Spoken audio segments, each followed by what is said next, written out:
monde, c'est Claire, j'espère que vous allez bien, bienvenue sur ma chaîne. On se retrouve pour une vidéo cheveux. Je l'ai faite, donc pour celles et ceux qui me suivent, je vais vous parler de ce fameux henné châtain naturel. J'ai fait plusieurs étapes, d'ailleurs tout est en dessous dans les informations. Voilà, n'hésite pas à les voir, j'ai fait du blond doré, du drap pontique, du drap pontique henné neutre, j'ai fait plein de choses et j'avais dit bon un jour je vais le tester. Voilà, je l'ai fait, je vais tout te dire dessus. Évidemment, ce n'est pas un partenariat, c'est vraiment moi qui te partage mon henné quoi. Donc n'hésite pas à liker, à commenter et à t'abonner à ma chaîne, c'est l'esprit copine, je partage mon univers. Donc j'ai voulu faire, pourquoi j'ai voulu faire un châtain naturel? J'ai quelques cheveux blancs ici et l'idée c'est d'avoir un résultat naturel, que j'ai vraiment du châtain, que j'ai pas les cheveux noirs parce qu'on connaît les bonnes surprises, qu'il n'y ait pas de coulure, que ça fasse fondu et que ça camoufle mes cheveux blancs tout en faisant un soin. C'est la fille elle veut tout à la fois. Donc j'ai testé ça que j'ai acheté sur Aromazone. Rapidement, pourquoi Aromazone? Pour moi c'est une valeur sûre. J'ai du passif, donc je voulais un henné clean, sans sel métallique, sans PBD. Voilà, je veux mettre... On m'a dit, si tu mets du henné, tu mets du bon henné. Donc, il y a peut-être d'autres marques, mais du coup, Aromazone, pour moi, c'est une valeur sûre. EcoCert, il y a plusieurs labels. On trouve la recette derrière, plein de petits conseils. D'ailleurs, ils ont d'autres couleurs et je t'ai dit, hein, j'ai essayé. N'hésite pas à aller voir. Si tu veux te blondir les cheveux, t'apporter de jolis reflets pour l'été, ils ont du blond doré avec le drap pontique, c'est une tuerie.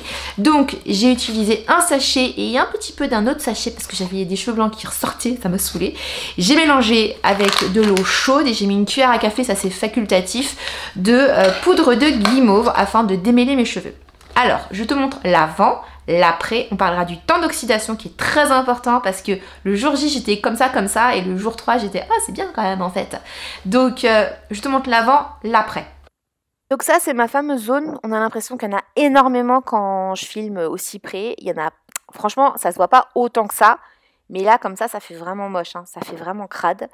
Et ça, c'est le résultat après les 3 jours d'oxydation avec le henné châtain naturel. Je trouve que c'est plutôt pas mal et ça fait naturel.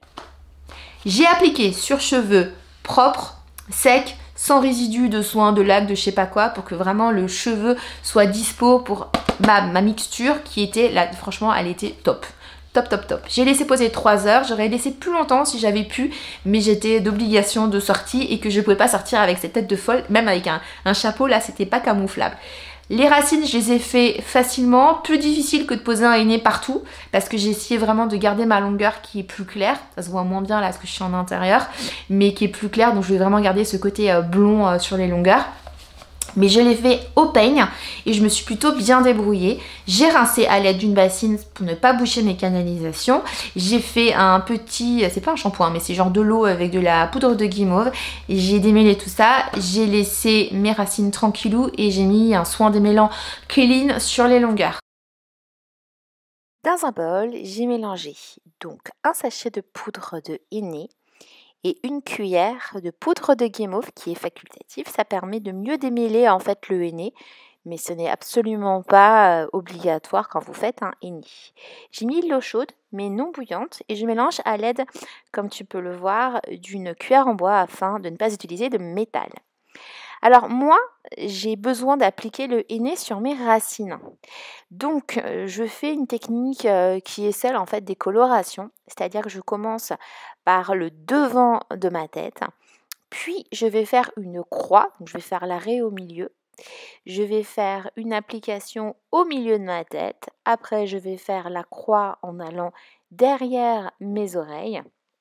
Puis, je vais appliquer, réparer le mieux que je peux, hein, parce que ça reste du henné, donc c'est pas la même texture qu'une couleur, mais ça reste quand même assez facile à faire. Voilà, le henné sèche, du coup je surveille et j'essaye quand même d'être assez rapide afin d'avoir posé partout sur toute ma tête et je laisse poser 3 heures. Franchement, je m'en suis sortie toute seule, mais j'avoue que pour l'arrière de la tête, ça aurait été sympa d'avoir une copine pour faire l'arrière. Maintenant, je me suis plutôt pas mal débrouillée. J'étais équipée d'un miroir, vous savez, avec 3 volets. Du coup, ça me permettait de voir un petit peu mieux. Voilà, mais je m'en suis sortie toute seule, sachant que je suis novice en henné. Franchement, si je l'ai fait, tu en es capable. Alors pour les racines, j'aurais pu faire moins compliqué, mais je voulais que ça soit propre. Donc voilà, j'ai appliqué à l'aide du pinceau, mais j'ai aussi fait au doigt parce que des fois, il n'y a rien de plus simple que de mettre du henné sur le doigt et d'appliquer. Donc moi, j'utilise des gants et ça m'arrive aussi de manipuler le henné avec les doigts et après, rapidement, je me rince. Voilà.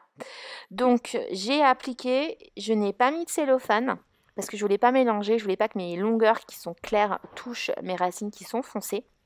Et j'ai un cheveu blanc qui m'a tellement saoulée là. Tu le vois là, le récalcitrant qui sort de la préparation alors qu'il n'est pas censé faire ça quoi. Du coup, j'ai ressorti un sachet et j'ai refait un peu de préparation pour replaquer là où j'ai quelques cheveux blancs pour être à 300% contente du résultat. Parce que j'ai fait pas ça là pour avoir à recommencer dans 2 semaines, hein, si tu vois ce que je veux dire. Donc j'ai utilisé au final un sachet et un petit peu de sachet en plus. Donc tu vois, j'en ai remis bien sur mes racines afin d'être satisfaite. Tu vas voir l'avant, l'après et c'est l'oxydation qui m'a vraiment bleu. Voilà. Lorsque j'ai séché, j'ai dit mais attends, on voit pas grand chose quoi, tu vois, j'étais un peu déçue. Donc je te remonte l'avant, tu vois la mèche de cheveux blancs hein, qui est quand même bien visible. J'ai des cheveux blancs que sur cette zone et suffisamment visible pour me saouler. Donc là c'est juste après avoir rincé. Alors, c'est flouté, mais franchement, j'étais pas satisfaite parce que la mèche de cheveux blancs est moins visible, hein, mais elle est jaune. Donc, non, c'est pas possible. J'ai pas fait tout ça que pour ça. Donc, très déçue, 1 heure après avoir séché mes cheveux. Et heureusement que j'ai attendu parce que l'oxydation a fait son job. Et cette petite mèche qui, pour le moment, comme tu peux voir, est jaune, et elle va se foncer. Sinon, sur le reste, on remarquera que le châtain est joli. J'ai pas de mauvaise surprise. Je me trouve pas brunette. Hein. Des fois, on a des surprises avec des couleurs ou des trucs où ça dit une couleur et puis tu ressors d'une autre couleur. C'est propre et mon blond, et je trouve, est mis en valeur. Il ressort plutôt bien. Mais j'étais très contente déjà le lendemain parce que le lendemain, tu vois, la mèche qui était jaune, déjà, s'est foncée. Donc, on commence à être beaucoup plus noisette. On voit encore un petit peu mes cheveux blancs, mais c'est plus jaune, c'est noisette. Ça se fond de plus en plus, ils sont de plus en plus discrets, ça fait naturel. Le résultat me plaît. Donc là, à J+1, je me dis, waouh, l'oxydation, c'est vrai, ça change tout. Donc les filles, quand on vous dit ne mettez pas de sérum, ne mettez vraiment rien, il faut tenir le coup parce qu'en fait, ça continue vraiment de changer. Donc là, tu vois la mèche, on la voit toujours, mais c'est quand même très discret. Et même comme ça me va. C'est propre et j'aime beaucoup ce châtain naturel en racine parce que ça fait naturel en fait. Mais tu vas voir, à J+3, c'est le jour et la nuit, ma couleur est beaucoup plus belle. Donc là, on est à J+1 et là, on est après à J+2. J+2, c'est déjà beaucoup plus marronné. Tu vois, là, on n'est plus sur du noisette, on est vraiment sur du marron. Donc, je suis contente parce que c'est carrément naturel et efficace. À la lumière du jour, voilà, hein, c'est propre. C'est dissimulé et à J+3, c'est parfait. Et c'était légèrement un peu blond, châtain, mais voilà. Le lendemain, ma copine qui a vu mes cheveux m'a dit écoute, non ça va, franchement tu chipotes. J'ai dit ouais mais attends, quand même j'ai passé du temps, ça pourrait être mieux et tout. Le lendemain, déjà c'était beaucoup plus foncé et j'étais contente, tu vois, mais vraiment. Et là, c'est de mieux en mieux, ça fait naturel, je suis hyper contente parce que la couleur c'est ma couleur de base, ça fait un joli châtain, ça a vraiment pulsé mon châtain de base, hein, voilà, qui est là. Et les 20% de cheveux blancs ont été dissimulés, fondus et voilà, on est vraiment sur une couleur, ça fait naturel, ça voilà, ça fait pas traficoter quoi. Je suis trop contente et en plus il y a un côté soin.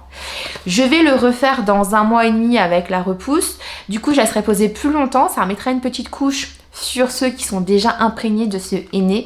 Donc je te montrerai ça ici sur YouTube. Mon avis dessus. Bah écoutez, je suis plutôt contente. Je vais faire le prochain shampoing, donc ce sera pas un shampoing, je vais juste laver mes cheveux. Là, ça fait un petit peu longtemps qu'il faudrait que je les lave, mais je laisse bien s'oxyder. Je ferai poudre de cidre avec de l'eau et un petit soin démêlant sur les longueurs clean. Voilà. Je referai, je pense dans 1 mois et demi, quelque chose comme ça. Je te dirai sur YouTube. Donc reste bien abonné. Je recommande pour qui? Les filles qui ont les cheveux blonds foncés, blonds cendrés, châtains, qui veulent réveiller leur châtain, ou qui ont des mèches, ça fait longtemps hein, pour pas faire n'importe quoi, ou comme moi, qui ont des cheveux blancs qu'elles veulent camoufler. Voilà, c'est joli, ça fonctionne, et ça fait pas de mal aux cheveux, donc non, moi franchement j'en suis très contente. Et le châtain, t'as un châtain, tu te retrouves pas comme avec certaines colorations de grande surface, tu prends du châtain et t'es brune, ou t'as les cheveux noirs, ou tu n'as pas ce qui avait marqué. Là, châtain, voilà, Donc c'est cool, donc je suis contente. Voilà, puis c'est tout. Donc oui, je recommande et le résultat est naturel et ça fonctionne plutôt pas mal. Hein. Il y en a peut-être encore quelques-uns qui sont visibles, mais on est très loin de ce que j'avais avant. Et il n'y a pas de démarcation avec ma longueur, donc ça je suis contente. Voilà, fin du sujet, je l'ai fait. J'espère que cette vidéo aidera celles et ceux qui voulaient des informations sur le châtain naturel sur cheveux, donc châtain sur cheveux avec quelques cheveux blancs en racines. Voilà, parce que le but c'est d'harmoniser tout ça. Je te remercie de liker, de commenter cette vidéo, de liker, de me soutenir en t'abonnant à ma chaîne. On va se retrouver sur mon blog, mon cabinet copine, pour mon quotidien sur YouTube, non sur Insta, parce que je suis sur Insta au quotidien. N'hésite pas à m'y retrouver et ici sur YouTube pour aborder d'autres sujets. Ça peut être du retour de ressourcerie, de brocante, des courses, la vie, voilà. Toute la vie ici sur YouTube avec toi. Je t'embrasse très fort, merci pour ta fidélité. À bientôt, prends soin de toi. Tchuss. Alors si cette vidéo t'a été utile, n'hésite pas franchement à regarder mes autres vidéos parce que tout ce que je fais, je le partage ici sur YouTube. Mon but à moi, voilà, c'est de partager mes tests. Et là, franchement, sur cette mèche récalcitrante, eh ben, il y a du résultat. C'est pas mal, hein? Allez, à très bientôt. Gros bisous et je compte sur toi. Bye bye.